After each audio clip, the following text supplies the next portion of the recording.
This is the Lone Crater YouTube. We hope this video helps.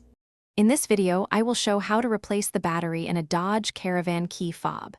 This is a straightforward process that you can do at home in just a few minutes. You will only need two items: a small flathead screwdriver and a fresh 3-volt CR2032 coin cell battery. These batteries are widely available and typically cost only a few dollars. To begin, locate the small release tab on the side or back of your key fob. Press this tab and slide out the mechanical key, setting it aside. Next, find the small indentation or notch where the mechanical key was housed. Carefully insert the tip of your small flathead screwdriver into this slot and gently twist to separate the two halves of the key fob casing.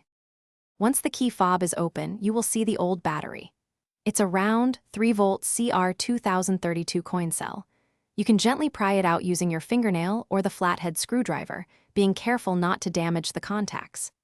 Take your new CR2032 battery and insert it into the compartment, ensuring the positive side, which usually has the writing, faces down.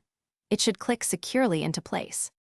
Now, carefully align the two halves of your key fob casing. Press them firmly together until you hear them click securely into place all around the edges.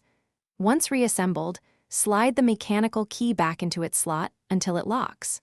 Finally, stand near your Dodge Caravan and test the lock and unlock buttons to ensure your key fob is working perfectly again. Thanks for watching. Consider subscribing if we helped you.